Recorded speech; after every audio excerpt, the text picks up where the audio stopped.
dalada isku xidhka haweenka Somaliland ee Nagaad oo inta badan kaalmo isugu jirta daryeel caafimaad iyo nafaqo gaarsiisa jeelka weyn ee magaalada Gabiley gaar ahaan qaybta haweenka ayaa maanta agab caafimaad iyo mid dhanka nafaqada gaarsiisay jeelkaasi waxa deeqdaasi gudoomiye ku-xigeenka gobolka Gabiley iyo taliyaha xabsiga dhexe ee gobolka Gabiley ugu horeyna waxa faahfaahisay deeqdaasi agaasimaha fulinta ee dalada Nagaad Nafisa Yuusuf Maxamed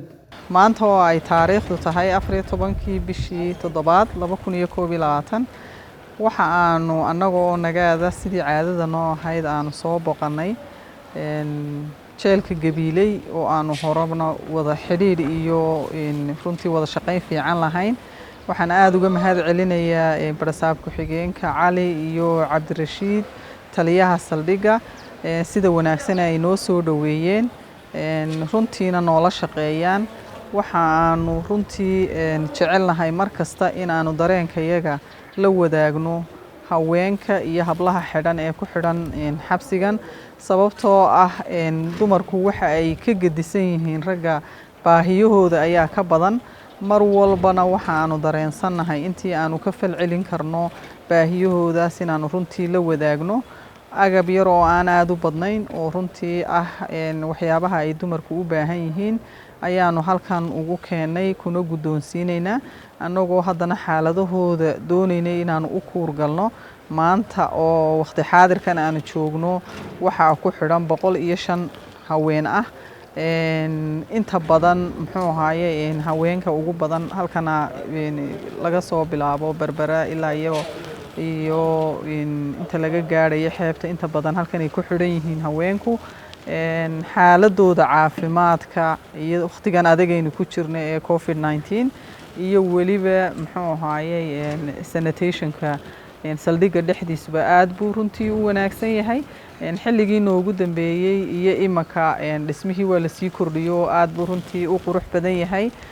waxyaabo badan oo dardaarankaygii markii noogu dambeysay ahayd horumarin badan baa laga sameeyay aad baanu taliyaha ugu mahad celinaynaa sida dhow ee uu noola shaqeeyo adeegyadii hore ee uu naga dalbaday kulli oo ay ka mid tahay in dumarkii ay u baahan yihiin macallimiin wax u dhigta iyo waxyaabahaas oo hore isula qaadanay tii dadaalkeedu waanu ku jirnaa insha Allah socodkayaga dambana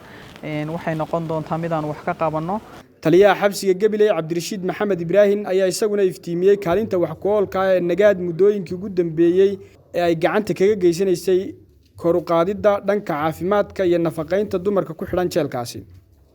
waxaanu mas'uul ka nahay horta dad xidhan oo rag iyo dumar bale laakiin dumarku waa nugul anigu in badan baan horta Nagaad hore ula soo shaqeeyay waxyaabihii dumarka u baahnaayeen ee loo qabanayay iyo wixii loogu gargaarayayba anoo qabaan haddana taliye xabsi aan noqdoon aabbe iyo hooyaba u noqday waxaan ku qanacsanahay waxaad kala kulantaan haddii alla yidhaha markaad iyaga aragtaan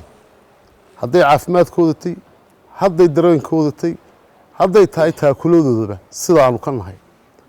ilaahay aan ugu gargaaro waa waajibina saaran mar walba wada shaqaynteena iyo xidhiidhkeena dhowaana sidii buu ahaanaya inaanu ka sii kordhino mooyaane ugu dambeyntiina gudoomiye ku-xigeenka gobolka Gabiley Cali Cabdilaahi ayaa mas'uuliyiinta dalada uga mahadnaqay hawshaasi waxa maanta sharaf weyn noo ah iyo farxad inaanu halkan ka gudoono agaasimaha dalada haweenka ee Nagaad alaab ay u sidaan dumarka ku xidhan xabsiga Gabiley aad iyo aad baan idinka mahadnaqaynaa agaasime halkan sidaa uu taliyaha xabsigu inooga warramay waa xabsiga ugu badan ee Somaliland dumarka jeelka dumarku ay leeyihiin gobolada galbeedka ilaa inta ay Berberi ka sokayso wixii dumara halkan lagu soo xidhaa runtii maanta xabsiga inta ku xidhan waa 105 haweena 105 haweenka dee ka warhayntooda iyo caafimaadkooda iyo muxuu ahaa waxa ka warhaya jeelka iyo dee howlwadeenada kale runtii jeelku isbedel weyn baa lagu sameeyay hadday tahay xagga dhismaha iyo hadday tahay xagga nadaafadiisa kale warwar kama qabno idinkana aad iyo aad baan idinka mahadnaqaynaa sida aad mar walba ugu heegan tihiin inaad ka warhaysaan haweenka iyo dadka baahiyaha gaarka ah qabeen sidaas oo kale marka waan idinka gudoonay maantana intan deeqda ah ee aad sidaan